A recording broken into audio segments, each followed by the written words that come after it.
On the night of August 14, 2019, a frantic 911 call was placed from a quiet suburban neighborhood in Brookhaven Heights, Illinois. The caller reported screams, the sound of a struggle, and then silence. Within minutes, police officers arrived at a two-story brick home on Rosemont Drive.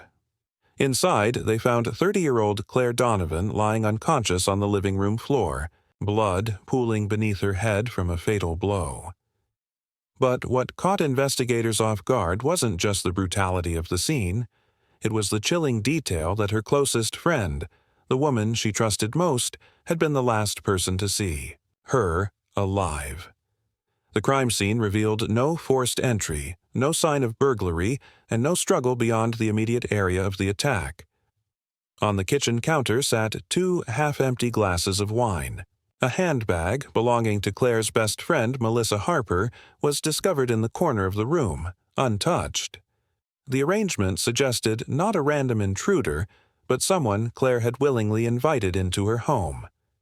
Neighbors later confirmed that Melissa's car had been parked in front of the Donovan residence earlier that evening. Hours later, the same car was spotted speeding away shortly before police arrived. This was not a story of strangers colliding in violence. It was the unraveling of a bond built on years of trust, loyalty, and shared history. A betrayal so shocking, it would devastate two families and leave an entire community questioning how well they truly knew the people closest to them. What began as a night between two best friends ended in tragedy. And as investigators peeled back the layers, they uncovered a secret that neither woman had ever expected to surface. The betrayal was personal, the fallout was deadly, and the truth would stun everyone who thought they understood the meaning of friendship. Brookhaven Heights was a suburban enclave known for its manicured lawns, family-oriented atmosphere, and low crime rate. It was the kind of place where neighbors exchanged greetings during morning walks and where news of any disturbance spread quickly. Against this backdrop, the violent death of Claire Donovan stood out like a thunderclap in an otherwise quiet town. Claire was 30 years old, a rising marketing executive admired by colleagues for her determination and her seemingly effortless charm. She lived alone after a recent divorce, focusing on rebuilding her life and strengthening relationships with those she trusted most. Among them was Melissa Harper, her best friend since college. Melissa, 31, worked as a financial consultant.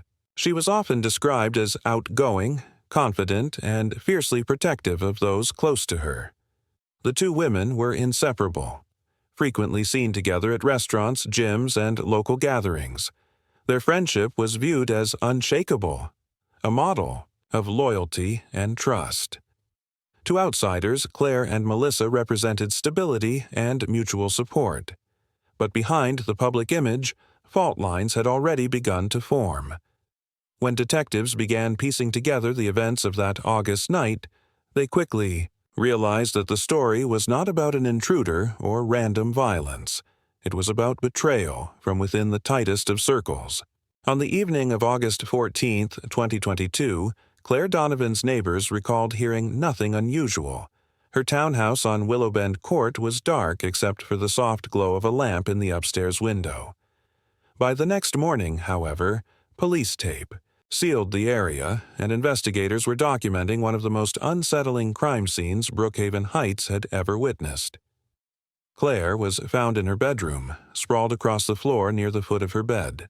A single stab wound to the chest had pierced her heart. The knife used in the attack was missing, but faint traces of blood led into the hallway and toward the back door of the townhouse. Officers noted no signs of forced entry. Nothing appeared stolen. Her purse, credit cards, and laptop were untouched. The first call to emergency services had not come from Claire herself, but from Melissa Harper, who arrived at the townhouse early that morning. She told dispatchers she had come to check on her friend after unanswered texts and found Claire unresponsive.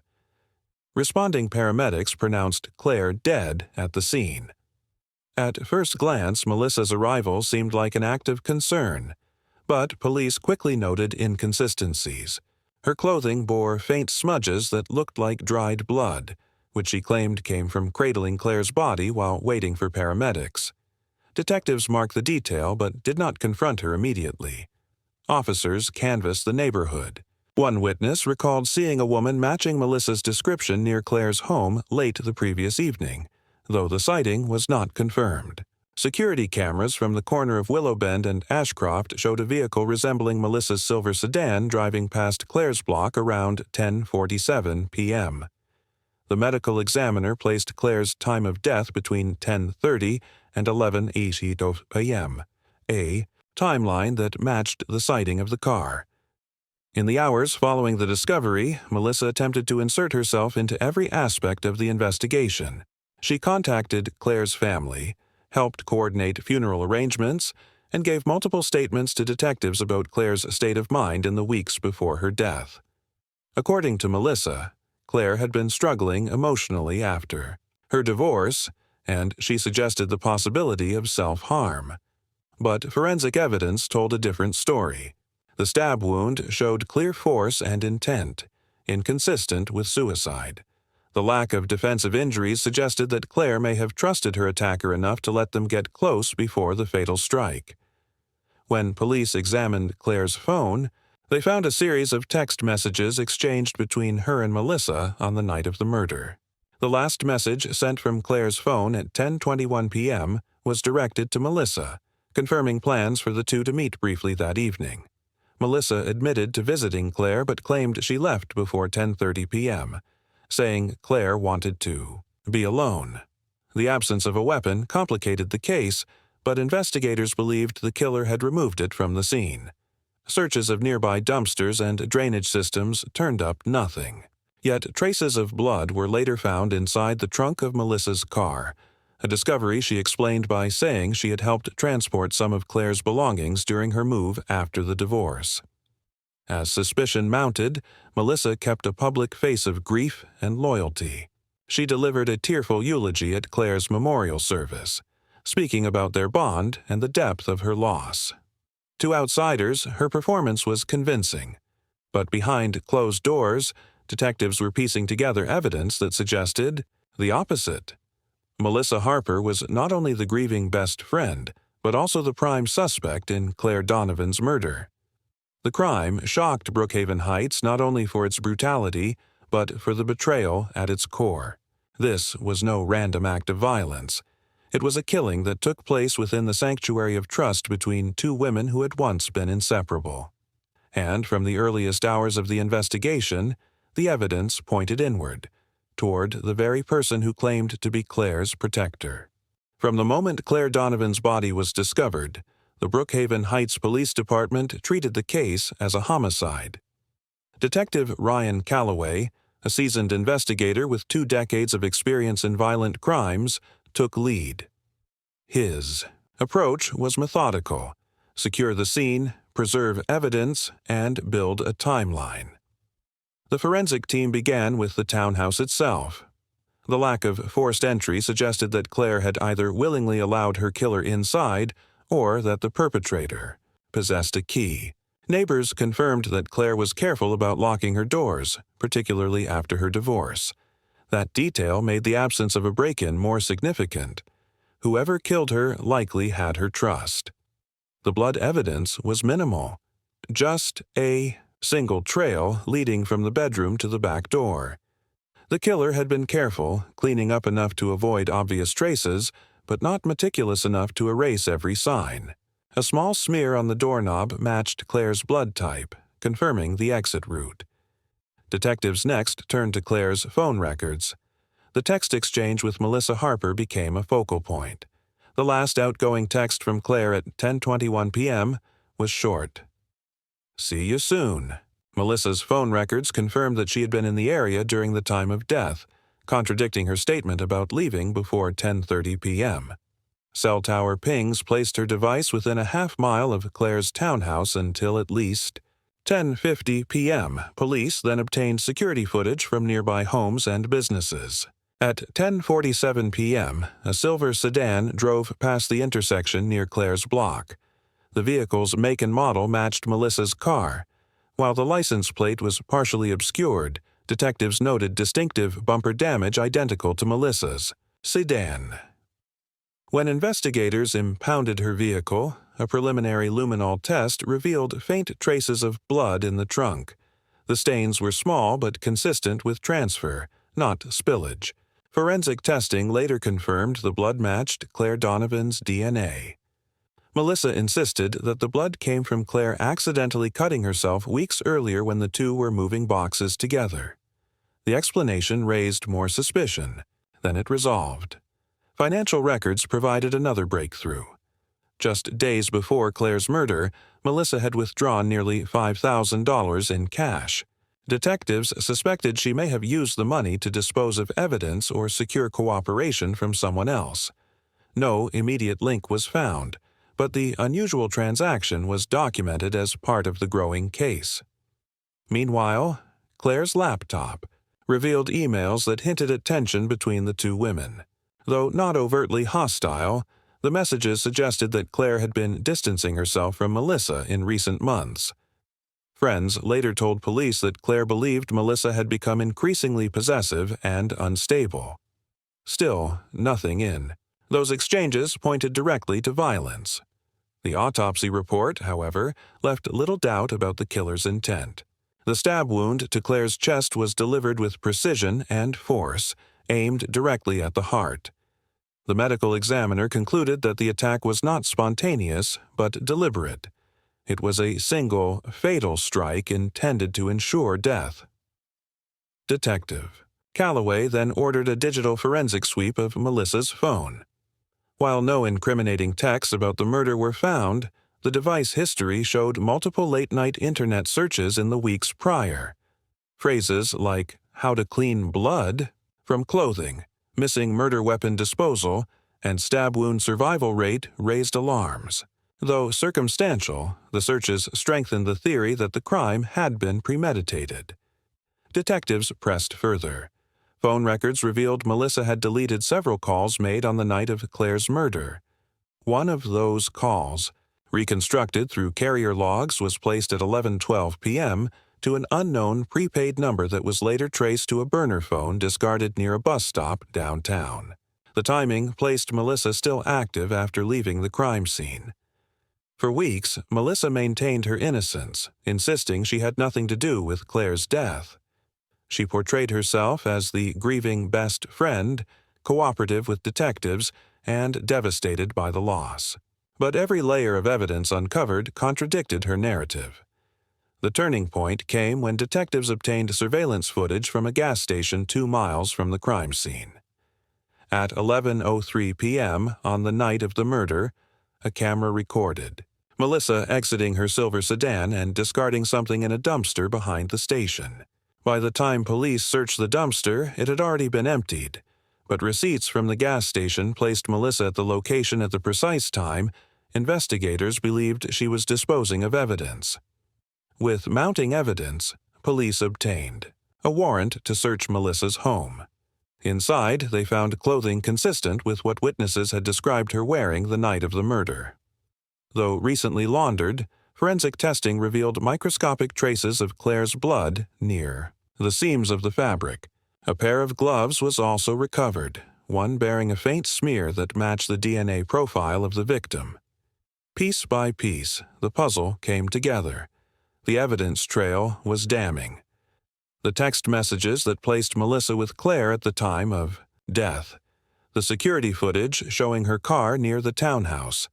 The blood found in her trunk. The suspicious internet searches. The gas station footage of her discarding items.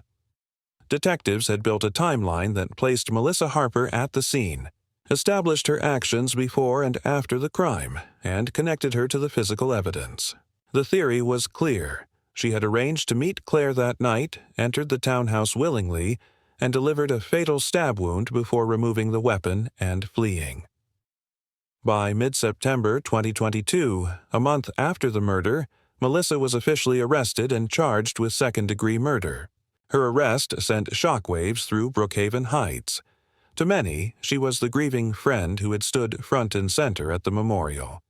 Now, she was the prime suspect in what prosecutors described as a calculated betrayal. But what investigators had uncovered so far was only the beginning. As prosecutors prepared their case, new revelations would emerge, shocking details that would reframe everything the community thought it knew about Melissa Harper and her role in Claire Donovan's death. By the time Melissa Harper was arrested, the case already seemed airtight. Detectives had physical evidence, digital trails, and a timeline that matched her movements. But the real shock came when investigators pushed deeper, uncovering secrets that reshaped the entire story. The first revelation emerged from Melissa's financial history. While the $5,000 cash withdrawal had raised suspicion, a closer audit revealed that Melissa was drowning in gambling debt. She owed tens of thousands to an underground betting ring operating in nearby cities. Investigators traced her transactions and discovered she had been making small, desperate payments to loan collectors. The revelation suggested a motive beyond personal conflict. Claire Donovan, it turned out, had been trying to help Melissa break free from that cycle of debt. Emails showed Claire urging Melissa to attend debt counseling and threatening to cut off their friendship if she didn't stop. That tension shifted the perception. Claire wasn't just a friend. She was the one person trying to hold Melissa accountable. The second revelation was even darker. Forensic experts continued to dig through Melissa's devices. Hidden folders contained encrypted documents, which digital analysts cracked after weeks of work. Inside were detailed notes about Claire, her daily routines, work schedule, favorite restaurants, even jogging routes. The precision read less like friendship and more like surveillance.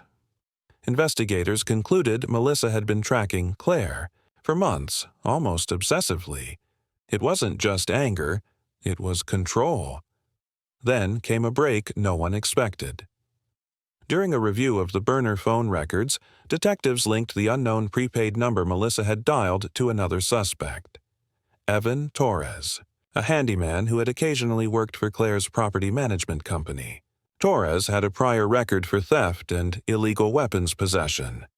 Surveillance footage showed him meeting Melissa weeks before the murder.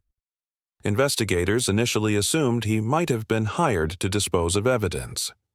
But when confronted, Torres admitted Melissa had offered him money, $3,000 in cash, to make a problem disappear. He refused the job, fearing the risk, but he provided texts and call logs proving Melissa had solicited his help. This testimony added a new layer to the case. Melissa hadn't just committed the crime impulsively, she had actively sought assistance, beforehand showing premeditation. The fact that Torres turned her down didn't absolve her intentions. If anything, it demonstrated she was willing to outsource the murder before ultimately deciding to do it herself. Another shocking revelation came when detectives revisited the townhouse crime scene with new forensic technology. Advanced luminol scans, not available during the initial sweep, revealed faint traces of a second person's fingerprints on the back door. After testing, they matched Melissa's estranged cousin, Hannah Briggs. When questioned, Hannah admitted she had loaned Melissa a change of clothes on the night of the murder but denied being present at the scene. Prosecutors later theorized Melissa may have tried to involve Hannah as part of an alibi or a backup plan, though Hannah was never formally charged. Meanwhile, the missing murder weapon, a knife that had never been recovered, surfaced in an unexpected place. 6 weeks after the killing, maintenance workers dredging a retention pond near the Brookhaven Heights exit ramp discovered a kitchen knife wrapped in cloth. Forensic analysis confirmed traces of Claire Donovan's blood on the blade. Fibers from the cloth matched those from Melissa's laundry room. The discovery closed one of the last gaps in the timeline, linking Melissa directly to the act of disposal. As these revelations unfolded, the narrative of the case shifted dramatically. What once appeared to be a crime of passion now resembled a calculated act of betrayal fueled by desperation, financial ruin, and obsession. Melissa's role as Claire's best friend was obliterated by evidence showing she had been planning, tracking, and even attempting to hire outside help before ultimately killing Claire herself. But perhaps the most devastating revelation came from Claire's will. Investigators learned that just 3 weeks before her death, Claire had updated her estate documents, leaving a small but significant inheritance to Melissa, a gesture of trust. Though modest in amount, prosecutors used this fact to highlight the ultimate betrayal. While Claire had been trying to support and protect her friend, Melissa had been plotting her destruction. By the time these findings were made public, the community's perception of the case had changed entirely. Melissa wasn't just a grieving friend who had snapped. She was portrayed as a manipulative figure who had carefully laid the groundwork for murder. The betrayal cut deeper than the crime itself, leaving Brookhaven Heights stunned at the extent of the duplicity. When Detective Ryan Calloway presented the compiled evidence to the district attorney, he emphasized the depth of Melissa's planning.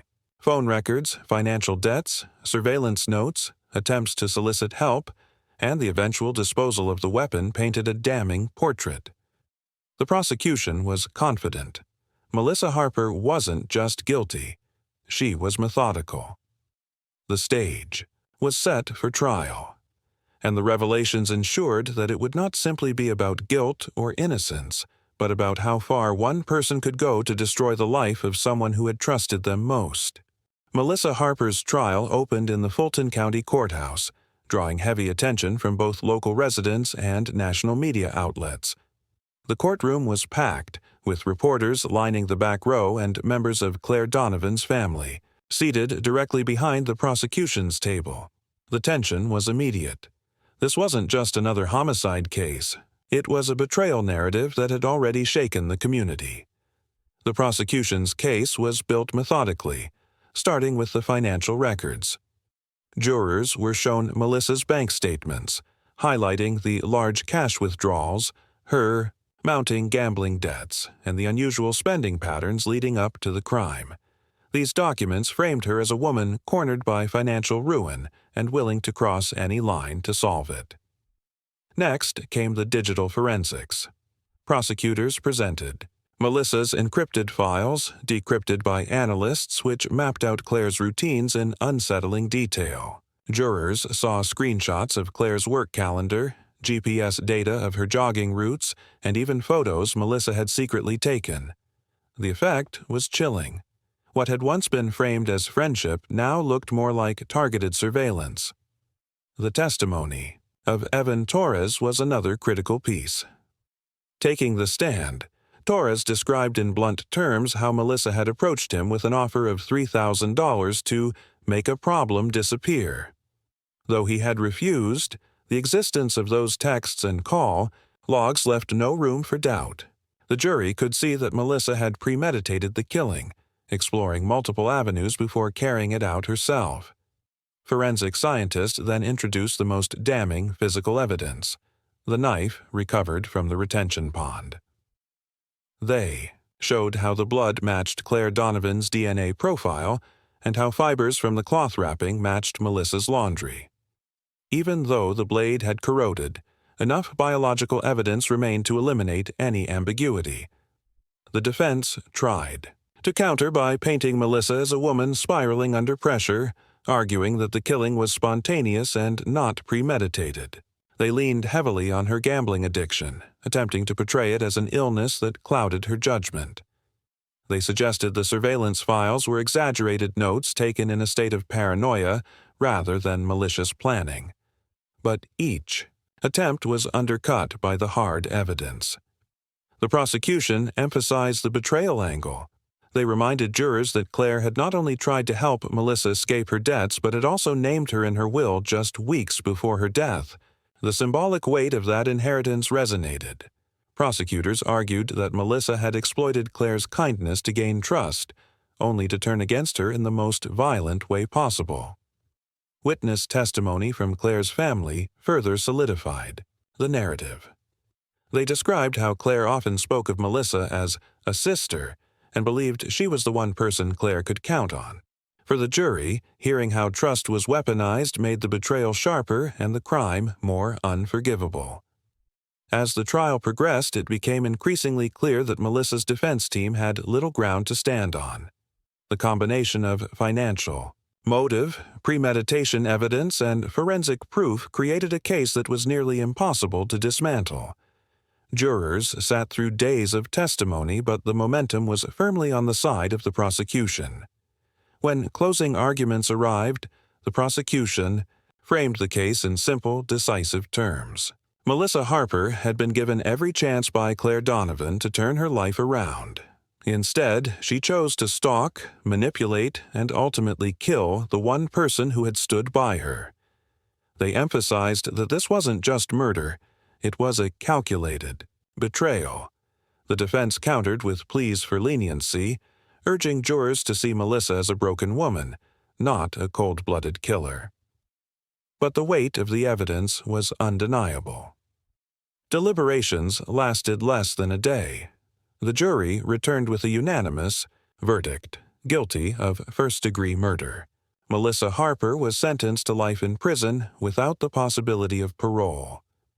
For the community of Brookhaven Heights, the verdict brought closure but not relief. The crime had permanently scarred the sense of trust between friends, leaving many to question how well they truly knew the people closest to them. For Claire's family, justice was served, but the cost was immeasurable. Melissa was led out of the courtroom in handcuffs, her expression blank. The story of a friendship turned fatal betrayal had ended, but its shadow lingered long after the gavel fell. The case of Melissa Harper and Claire Donovan stands as one of the most disturbing betrayals ever documented in Brookhaven Heights. What began as a friendship spanning years collapsed into premeditated violence, driven by desperation, debt, and a willingness to exploit trust for personal gain. Claire Donovan was a respected attorney, a woman who built her life around fairness and loyalty. She extended that same loyalty to Melissa, even when Melissa's life began spiraling downward. Claire offered financial help, emotional support, and unwavering friendship. But those same acts of kindness became weapons turned against her, providing Melissa with access, information, and opportunity. The investigation revealed layers that shocked even seasoned detectives: surveillance files, financial manipulations, and failed attempts to hire someone else to commit the crime painted a picture of deliberate planning. The legal proceedings removed all doubt. Melissa had betrayed her best friend in the most complete sense, stealing her trust, her future, and ultimately her life. The verdict brought justice but not restoration. Claire's family continues to live with the void of her absence, and the community remembers the case as a chilling reminder that danger can emerge from the people closest to us. Melissa now spends her life behind prison walls, her story told as a cautionary example of how far betrayal can go when paired with desperation. As this case fades into legal records, one question remains for us to consider. How well do we truly know the people we call friends? In the end, trust is both the strongest bond and sometimes the deadliest weapon.